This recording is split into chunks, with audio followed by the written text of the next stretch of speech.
All right, we're gonna start up here on the tongue of your unit. So you've got a powered jack.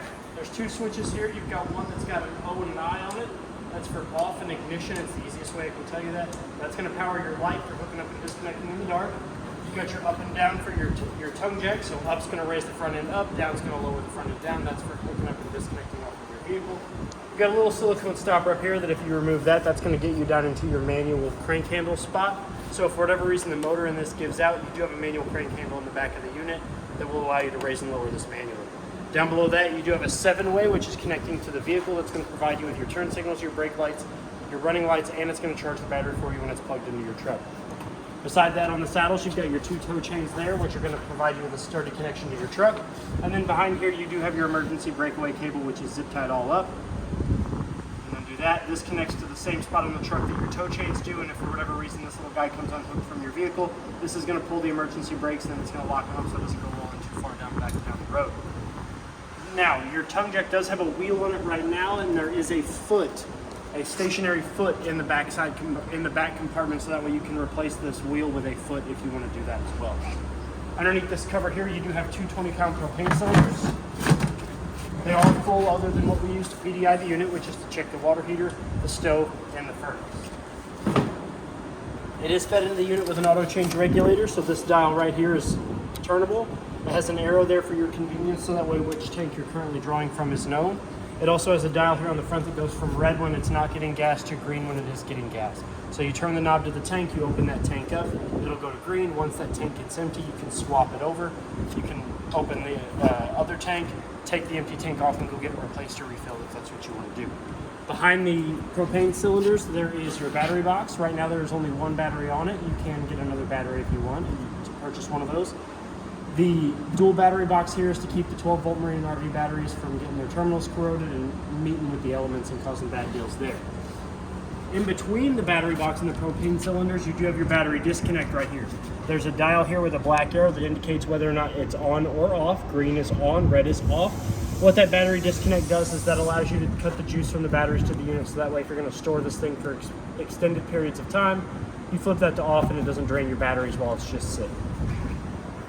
So we're going to come over here to the side of the unit, and I'll go over that. So, one real quick thing when you're putting your propane cover back on, you do want to make sure that the cover itself, the 2 opening mechanisms are close to the unit.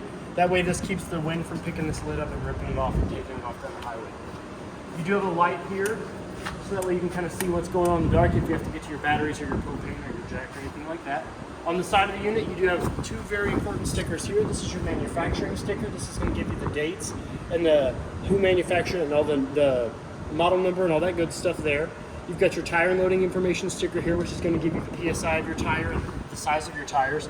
And then down here in the bottom corner, that's where you have your VIN sticker, which is like the VIN number for your car. So here, this is going to be your black tank and your gray tank sewer valves. So this is going to control the tank.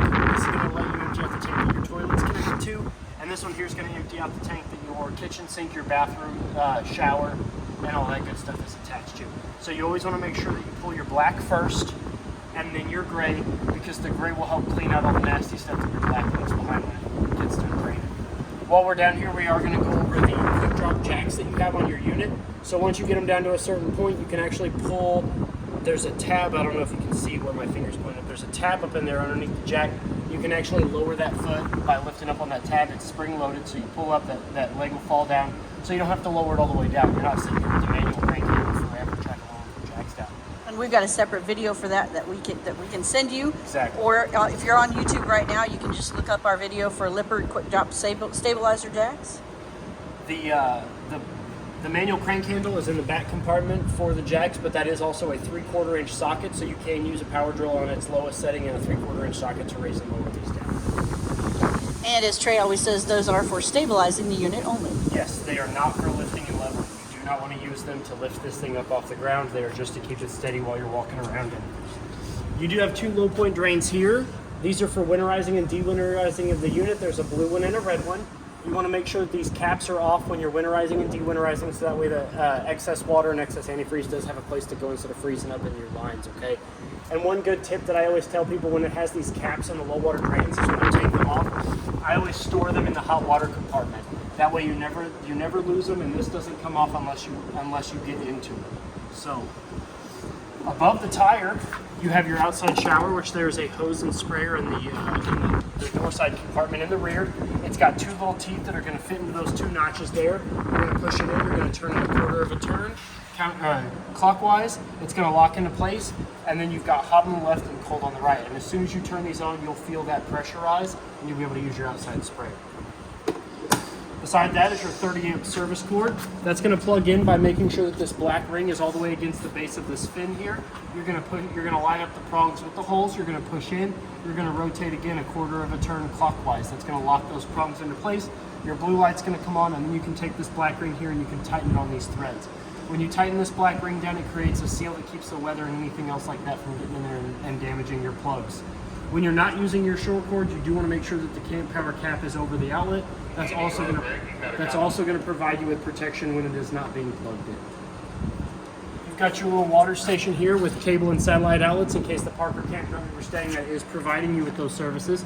You can hook a coaxial up from their source to either the cable or the satellite, and you'll be able to get those television services on the inside of your unit. This is your city water connect, so this is where you're going to hook a hose and regulator up to. We always recommend a pressure regulator because it keeps the water pressure coming out of the hose between 40 and 50 psi, and anything higher than 50 psi and you really run the risk of those crimp rings kind of disconnecting and causing a big wet mess all over the inside of your unit.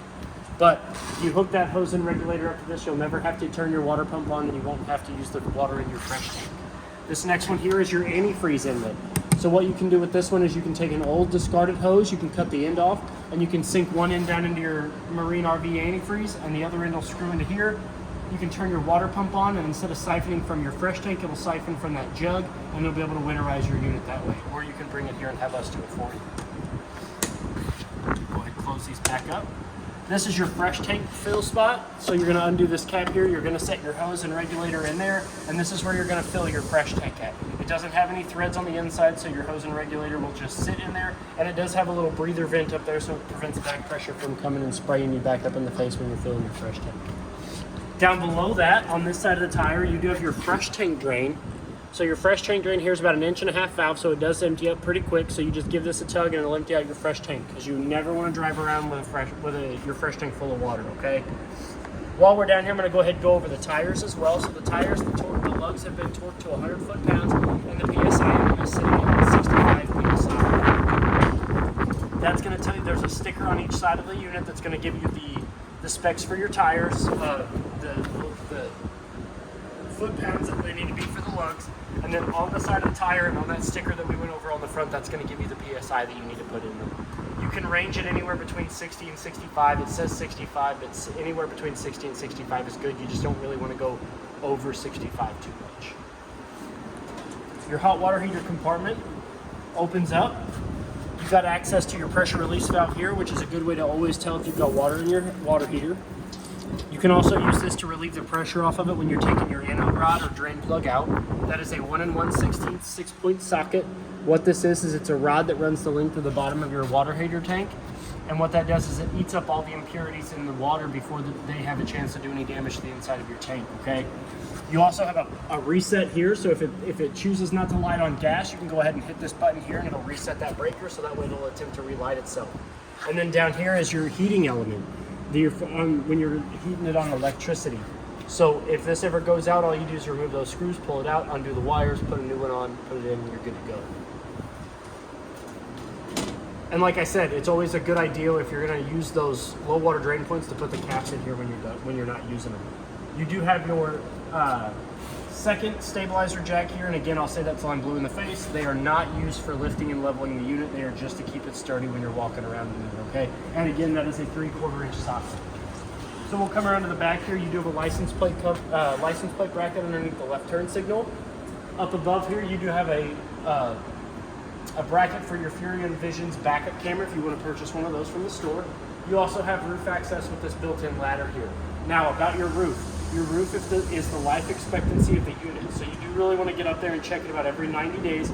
You may not have to seal it every 90 days, but you want to get up there and take a look at it. You want to make sure that there's no cracks, slices, tears, holes in the lap sealer, in the roof itself. And you want to go up there and you want to make sure that all that's good, because the better condition your roof is in, the longer your camper will last you, okay? So now that we're done talking about the roof, we're going to come to the bottom compartment here. This is where your 2 manual crank handles are located. So you've got one here, which is a 3/4 inch manual crank handle for your stabilizer jacks. And then you've got your manual crank for your tongue jack handle right here as well. The foot that I was telling you about is also stored up in here. So you can actually lift up the front end of that unit off. Like if you have it on your vehicle, you can raise that jack up. You can actually take that wheel off and put this foot on it as well, so that way you have a stationary foot. This side compartment does start, it does go all the way to the wall, and it does go all the way up into the unit. So you do have a rather large L-shaped storage compartment out here. You do got a couple other things in this storage compartment here, which is a bag to store your power cord. Your outside hose is that black coiled up hose there. You do actually have a water filter too. So if you do want, if the place that you're getting your fresh water to fill your tank up from isn't exactly the greatest, you can actually hook that straight up to the garden hose and run it straight into your fresh tank. So that way you've got nice, good filtered water to drink and stuff like that when you're going camping, okay? You do have a receiver here, so if you do want to tow something behind this, you do have access to do that. It's also great for a bike rack, Bike rack, kayak rack. kayak rack. They do make an outside grill that actually hooks up to this. They do. You've got another side compartment door here that opens back up into that same big L-shaped compartment. Down below you have your 3rd stabilizer jack there. Again, they are not for lifting and leveling. They are just for stabilizing the unit to keep it from rocking when you're using it. It is a 3/4 inch socket. You also have an LP disconnect hose down here, so if you do want to purchase something that uses outside LP, you remove this, you plug the male end of the unit. You want to make sure that this valve is shut. So you're going to push back, reveal those ball bearings. You're going to stick the male end into that. You're going to push into it until this becomes flush. You're going to give it a gentle tug just to make sure it's in there securely. And then when you open this valve here, what you're doing is you're allowing the propane to flow from the tanks through the lines out to here. And this keeps this from disconnecting and shooting your line out when you're using it, okay? For your outside grill, if you want to purchase one of those, you do have a rail system here. The grill will come with brackets that'll sit on this rail and rest up against the side of your unit, and you'll be able to hook it up down here at the LP Connect. Your tire on this side of the unit also has been checked. The lugs have been torqued to 100 foot-pounds, and the PSI is sitting anywhere between, I think it's sitting at 65 at this point. Up above your tire, you do have a GFCI protected 110 outlet, so if you want to plug in anything outside. And then you have your furnace vent to the right of those. So you've got your hot air that comes out the top, and you've got your intake at the bottom. Now, when you are running your furnace, this does get hot enough to burn your skin and to curl the hair on your arm. So if you've got people running around your camper, I always suggest to tell them to avoid this at all costs. Another good investment for your furnace is mud dauber screens. It's 2 domed vents that go over each one of these, and they keep the mud daubers from going in when you've got your furnace lit and building nests. They love the smell of gas. They'll go in anywhere that they can smell that gas at. They'll go in here and build nests. They'll actually also go in your LP disconnect down there where your barbecue grill can go if you want to get one of those.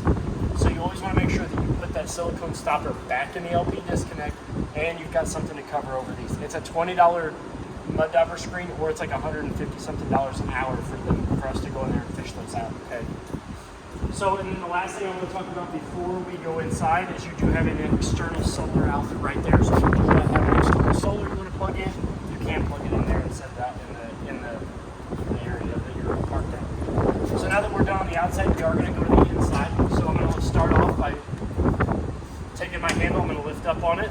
So it's supposed to sit like this. You're going to lift up, you're going to swing it out, it's going to lock into place. Then we're going to open the door. So when we open the door, we are going to come over here to the back side. I'm going to show you this does have a lock that you can permanently have your door open with. So you've got this little T-shaped knob here that's going to sit into the harness, and that's going to keep your door open. It's really important that you have your door all the way open as much as you can, because to get the stairs out, you're going to pull on this little blue tab here.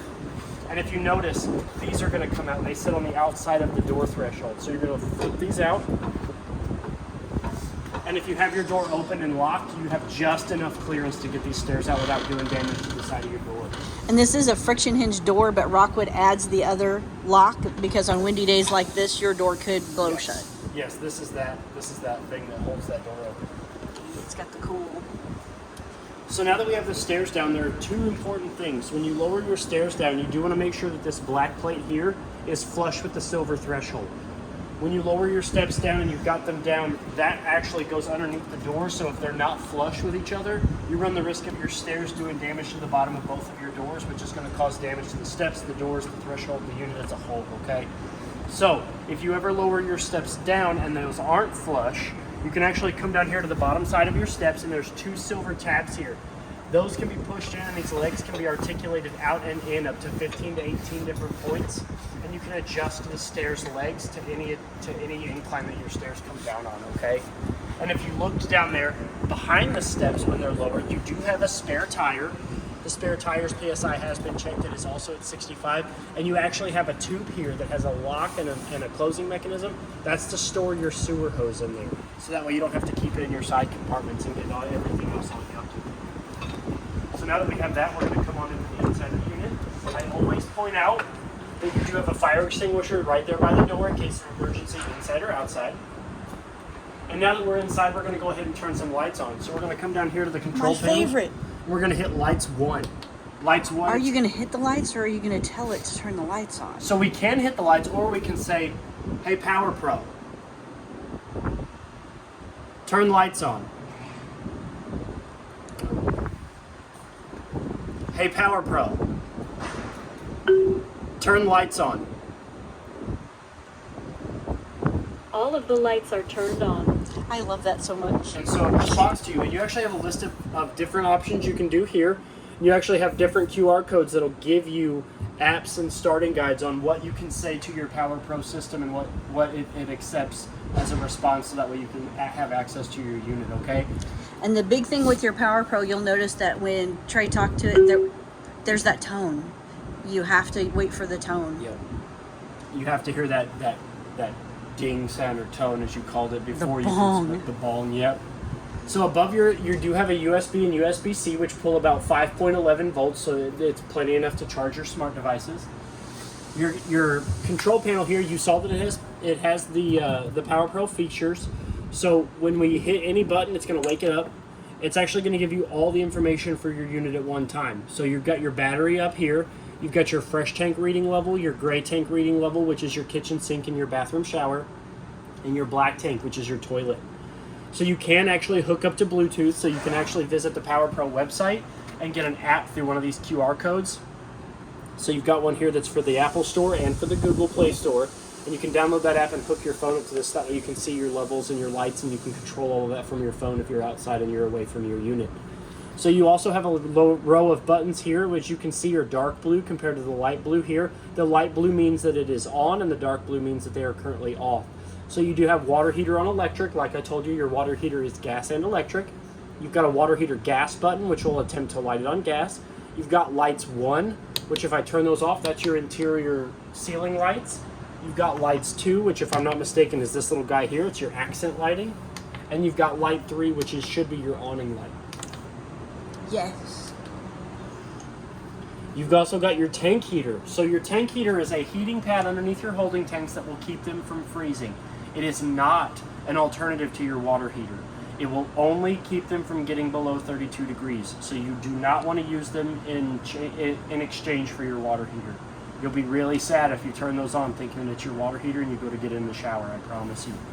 And you've also got your water pump button, which will activate your water pump, and as long as there's water in your fresh tank, your water pump will draw that from the fresh tank and siphon it to all of the water fixtures in your unit. You also have a select button here for extend and retract on your awning.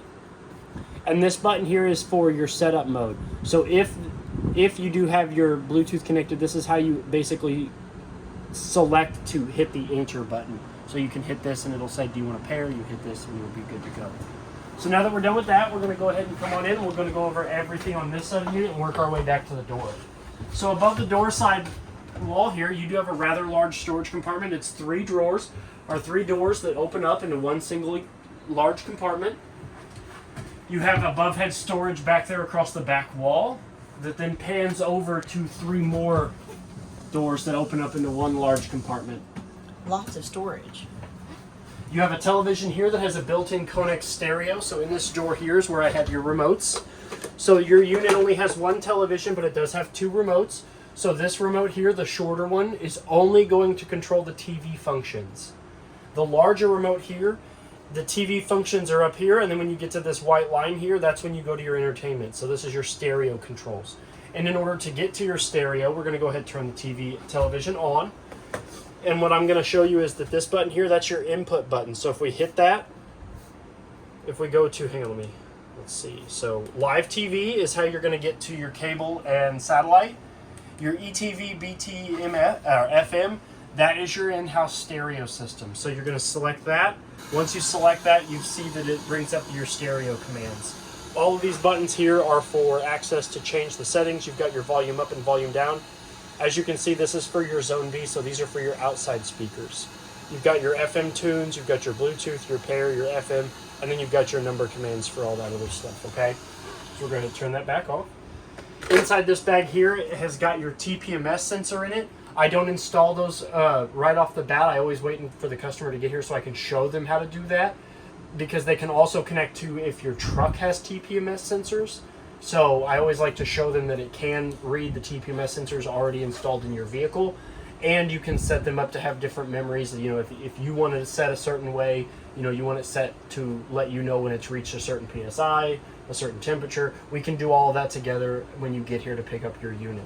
And then underneath that, you do have a celebrating 50 years binder, which not only is going to have all of your installation guides and user's manuals for all the appliances and electronics inside your unit, but it's also going to give you a brief history over the Rockwood company as a whole. Okay? You do have another pull-out drawer underneath that. And then below that is your furnace. That's where primarily most of your heat will come from when you're using your furnace. You do have a 110 outlet on this side of the end table. Your window here does have a pull-down shade, so you can pull it down, set it where you want it, and then to get it back up, you just give it a gentle tug. The window does open. It is a privacy window, so it doesn't open all the way. It just kind of kicks itself out. And then if you do need to remove the screen, you just grab a hold of these guys here. Onto your booth seating. So you do have 2 rather large booths. This one does have a table on the side that kind of sits in the middle. It is on an arm. But the cool part about these 2 little booths here is these two booths not only are booths, but they are also 2 twin-size beds. And if you want, you can actually make these into one large sleeping area. So yeah, they turn into one big king-size bed. So I'm going to show you how to do that. So the first thing you're going to do is you're going to remove the top of this table. So if we look underneath here, you do have a, on this side, let me rotate it around so I can show you that. So you do have a little grab handle here that you can undo. And once you do that, the tabletop is now free to be removed. And all it is just a post and a hole. So we're going to go ahead and I'm going to set this here for the time being so I can remove this. This also is a grab handle, but if you close this just makes it harder for this to turn. So if you want your table to be stationary and you don't want to be able to spin it around, you do this and then that'll keep this from going anywhere. So to remove this whole post, you're going to come down here, you're going to loosen this bolt up. You're going to bring this up, and I always store it down there because it does break down into 2 compartments. So you can just pull these out and you can store them in down here, which is also access to your big L-shaped storage compartment, okay? So now that we have these down, go ahead and put those in here.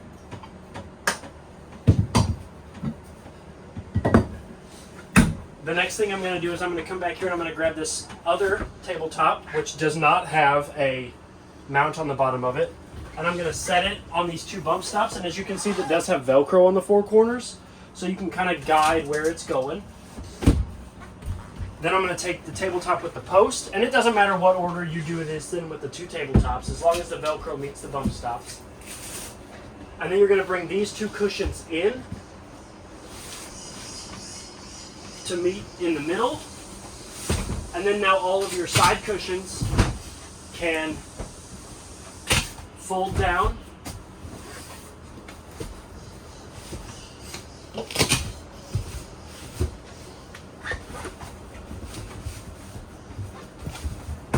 get a hold of it. My hands don't want to work. And now you've got one large king-size sleeping quarters.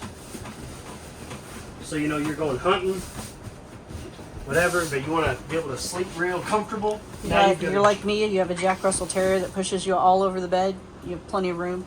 Yep. And now you got this giant king-sized sleeping quarters. Your windows back there both open the same way as the side windows with the turn knobs. You can also remove the screens by pulling on those gray little trapezoids. You've got a pull-down shade on that window. Same window on this side, pull-down shade, except this one is your emergency escape window. So in order to open it up, you're going to lift up on this tab here, out of the seat. You're going to push the window out. You can actually just leave it open with that one. But if you do need to evacuate out of that window, you're going to push the whole thing out, grab the red one, yank it out, and preferably go out feet first, okay?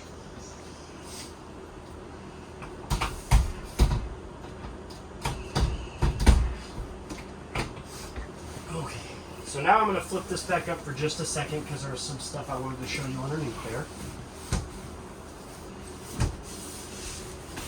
So if we look down here, you do have your circuit breaker and fuse panel down here. So this is your fuse panel here. It is a auto detect, so it will detect when a fuse is blown, and a red LED light will illuminate next to that to show you which one's blown.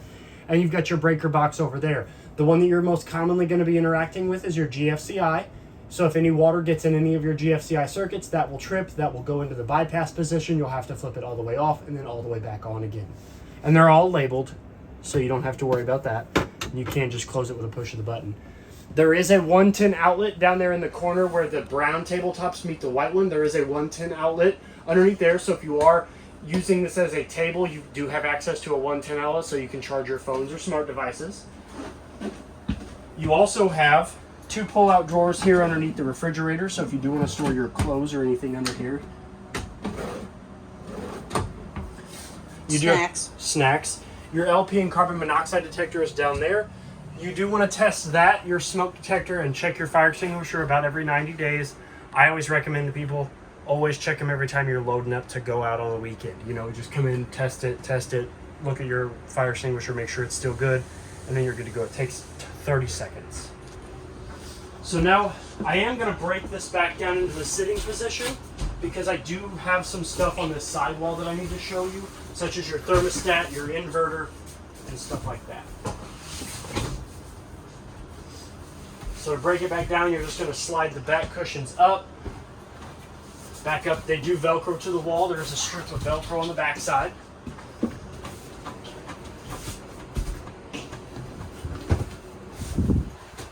Slide the seat cushions in.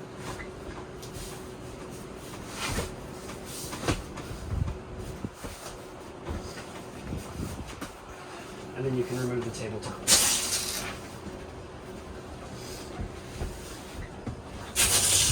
So now that I have a little bit of a walkway here, I can show you. There's the, oh, it's underneath my foot. There's your 110 outlet there. And then over on this wall, not only at the top there do you have your 30 amp solar controller panel, which is going to give you 3 important information.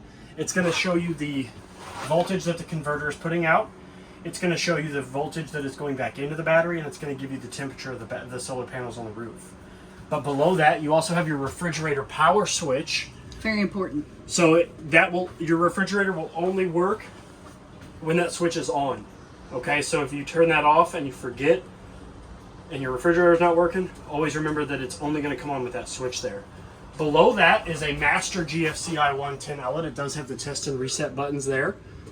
Next to that is your inverter control panel. So if you do want to purchase a second battery, you can daisy chain them up together, and you can actually turn that on and you can be able to use your inverter. And then next to that is your Coleman Mach thermostat.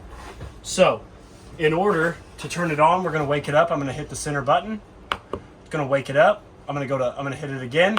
Now I'm in mode select. So I have several modes here. I've got off, cool, heat. So cool is air conditioning, heat is furnace, cool and heat is dual climate control, and dry cool is your dehumidified cool. So then when we go to cool, it's going to give us our fan selection, which is high auto, low auto, high, and low. I just recommend keeping it in high auto all the time. You never want to put it in low, and high will cycle it. So now that that's on, this is the air conditioning unit as a whole. So you've got a dump vent in the back and a dump vent in the front. You can actually close those. And then you've also got 2 filter vents here. So air goes in here, air comes out here. The cleaner these filters are, the better this air conditioner will work. And it gets pretty cold when these filters are good and clean, okay? Those filters you can actually remove, run them under some water, get the gunk off of them, shake them off, let them dry, and put them back up.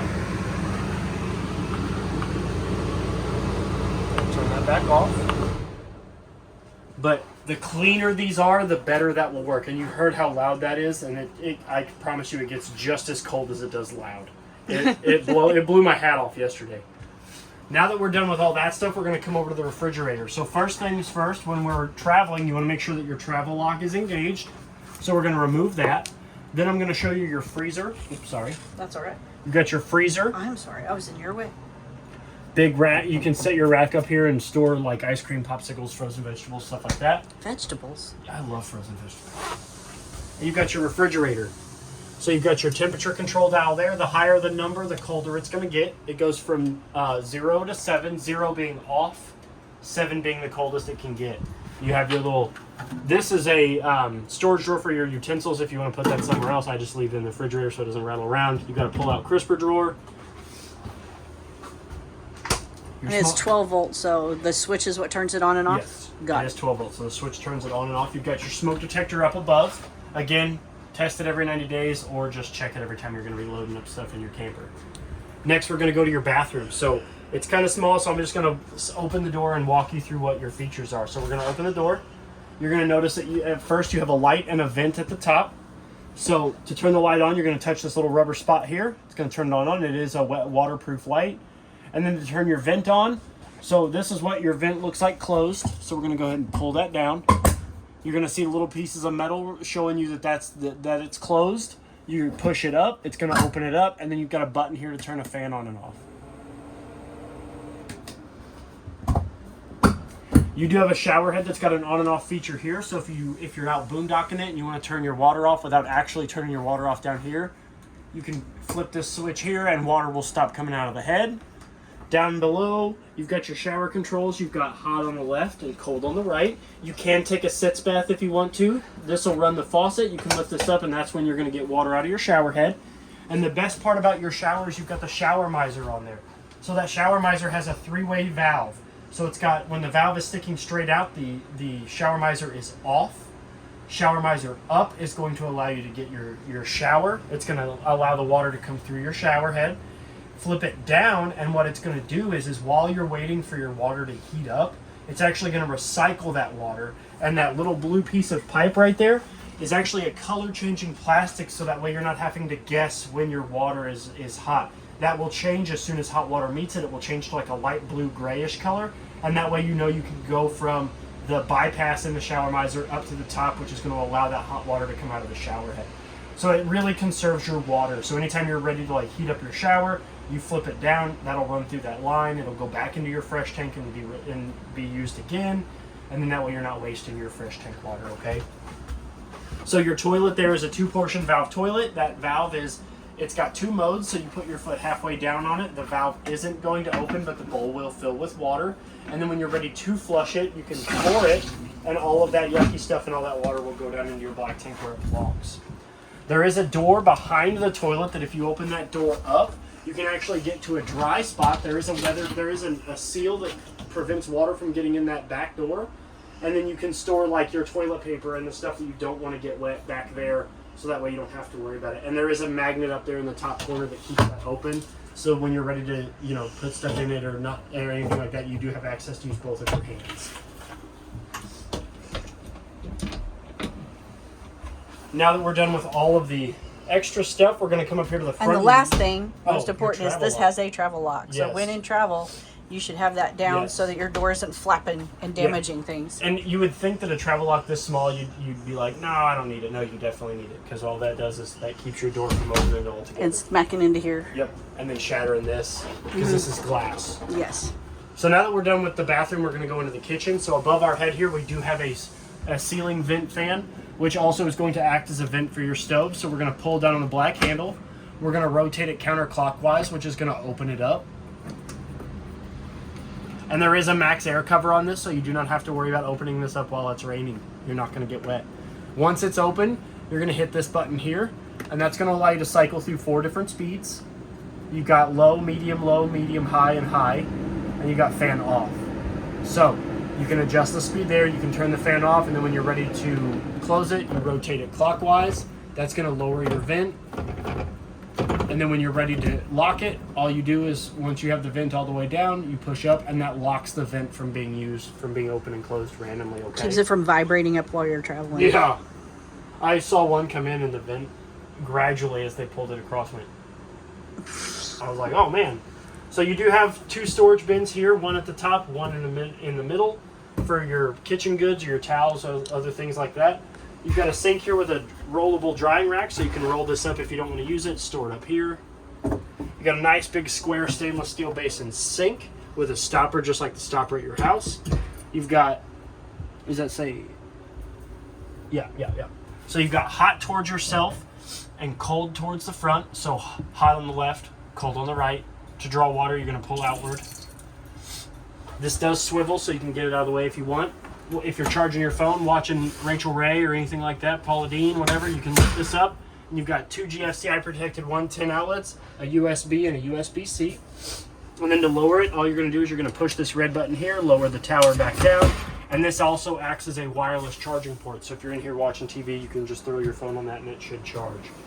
Your stove here, well, you want to lift up on the first slab, lift up on the second, creating a backsplash. You've got your left burner, which is this one, left rear, which is the back one, and then right, which is this one over here. So you're going to push down, you're going to turn to light, you're going to hear gas escaping. This stove does not have a striker in it, so you are going to need to get you a long kitchen lighter, and then once you've held it onto light for about 3 seconds, once enough gas is coming out of the burner, you light it and you'll be able to adjust the temperature that way. If you do use your stove, never drop this back down as soon as you're done using it. Always let the burners cool off first before you lower your glass top back down over the burners, please. You've got under the sink storage, which is also going to give you access to your inverter and all that stuff if you ever need to. You've got a pull-out drawer down here, a pull-out drawer under here, and then underneath the stove is your convection high point microwave, 50% faster cooking. Now, if you notice, I'm pushing in and it's locked. It's not going to open, so you need to actually hit this button here that says door open, and then it's going to open up. Ooh, that's kind of nifty.